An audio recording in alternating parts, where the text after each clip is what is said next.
రాసుకుంటే దానిలో భారతీయ సిమెంట్స్లో 40% వాటా రాశారు కదా. భారతీయ సిమెంట్లో 40% వాటా నీకు గిఫ్ట్ ఇస్తున్నామని చెప్పని రాశారు కదా. జగన్ గారి పేరు మీద ఉందిగా ఆస్తి. మరి ఆయనకి డబ్బు మీద మమకారం ఉంటే నీకెందుకు రాస్తాడు, నీకెందుకు పొందుతాడు ఆయన పేరు మీద ఆస్తి?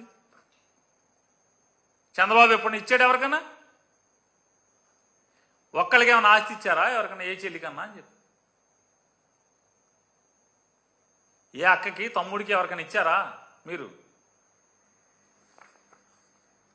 అలాగే సరస్వతి పవర్లో కూడా, సరస్వతి పవర్ అండ్ ఇండస్ట్రీస్లో కూడా దాని ప్రకారం భారతీయ సిమెంట్స్లో 40%, ఇంకా మిగతా ఏమేమి ఆస్తులు ఉన్నాయో అట్లాగే క్యారమెల్ అని చెప్పని దాంట్లో, అలాగే బంజారా హిల్స్లో సాగర్ సొసైటీలో ఉన్న దాంట్లో కానీ ఇమ్మూవబుల్ అటాచ్మెంట్స్ కానీ ఇట్లాంటి అన్నింటిలో కూడా ఏమేమి ఏంటి ఆవిడకి ఇద్దాం అనుకుంటున్నారు.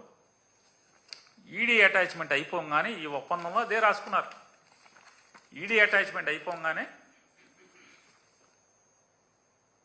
నా చెల్లికి ఇవన్నీ ఇస్తాను అని చెప్పని శుభ్రంగా రాసుకున్నారు. అన్నీ రాసుకుని ఎవడో పక్కన నాలాంటి కొక్కిరేగాడు ఉంటాడు. రాసుకుంటే ఏంటండి అంటే, కావాలంటే మా అమ్మ పేరు మీద కూడా రాసేస్తానని చెప్పని రూపాయి సరస్వతి దాంట్లో వాళ్ళ అమ్మగారి పేరు మీదకి రాశారు. రాసి దాంట్లో రాశారు షేర్ సర్టిఫికెట్లన్నీ కూడా, ఒరిజినల్ షేర్ సర్టిఫికెట్లన్నీ కూడా నా దగ్గరే ఉంటాయి.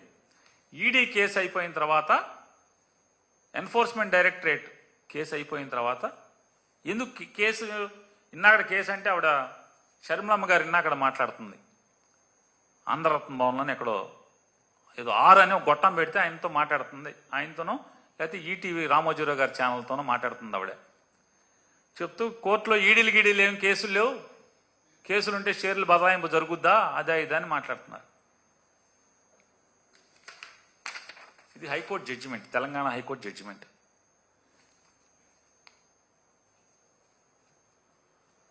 26/7/2019